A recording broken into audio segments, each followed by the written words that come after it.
Hey friends, welcome, and today I want to talk a little bit about taxes. Now, this is a huge topic that could probably take an hour or two to really break it down. I'm going to try to keep it a little bit basic. The first part is, of course, you just have property taxes, so there's no sales tax on a house. But you have your property taxes, and in Michigan, we break them down into summer and winter tax bills, and those two amounts are drastically different. Normally, one is significantly higher than the other, and that is just the way that we've done things for a long time. There's some thoughts and rumors that changes are coming, but for now we still have these two tax bills. That number comes from your city, your township that you live in, and things that have been approved to tax on property. Things like your schools or libraries and roads and other things are all part of a millage rate. So we often might say how many mills is something, and you can figure out how much your taxes are going to be. Um, Before we even get that far, we have to distinguish, is the property currently filed as an owner occupied, and have they filed for their Homestead Tax Act, Homestead Tax Credit? And so, assuming that they have, currently you have a discount on taxes by filing this paperwork. If you've recently closed, or if you remember the last time you closed on a home, the closing agents or agent probably showed you a piece of paper multiple times, said to take this into the city or township, get it stamped, get a copy stamped for yourself, do that within 45 days of this closing, and hang on to it.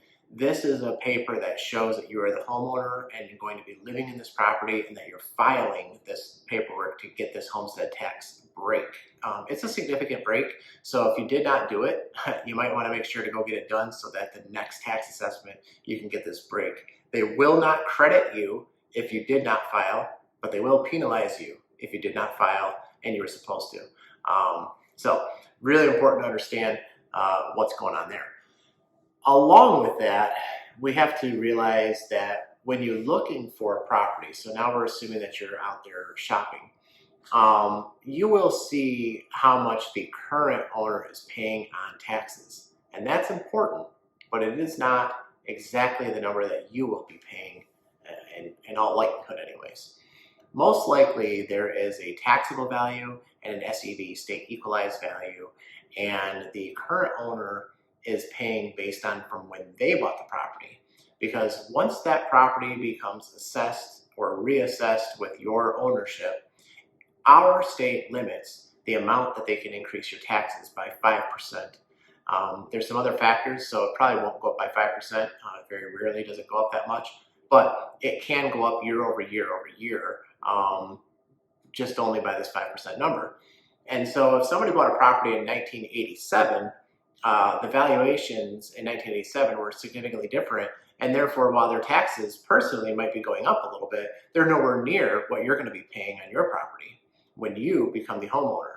So take a look at that number, and there's some websites. In fact, I'll put a comment in the I'll put a link in the comments so that you could go to that yourself. You could punch in the address and see what the taxes will look like based on today's valuations.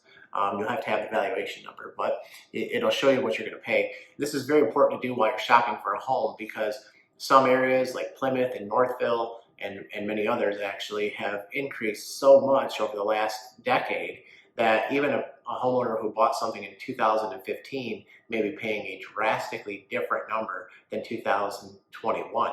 So there's a lot of things that go into it. Like I said, we really could talk about this for probably a good hour to 90 minutes. But these are some of the basics that we should be looking at and understanding about how property taxes are going to work and how it's going to impact you when you purchase your new home. Please make sure you're looking at these numbers, you're getting this information from your real estate professional, and that you are prepared to get what will be the new tax rate once you buy the home, and how much it's going to charge to you every single year moving forward. I've had people reach out to me because they were unaware of such a thing, and suddenly the new tax bill is something they really can't afford, especially in an escrowed payment. If you don't know what that is, we'll have some more videos about escrows, but just want to wrap up about the taxes. file those homestead tax credits. Make sure you're looking at taxable value. Check that link in the comments, and by all means, please like, share, subscribe to these videos and more for some more real estate tips. Thanks for tuning in, and we'll see you next time.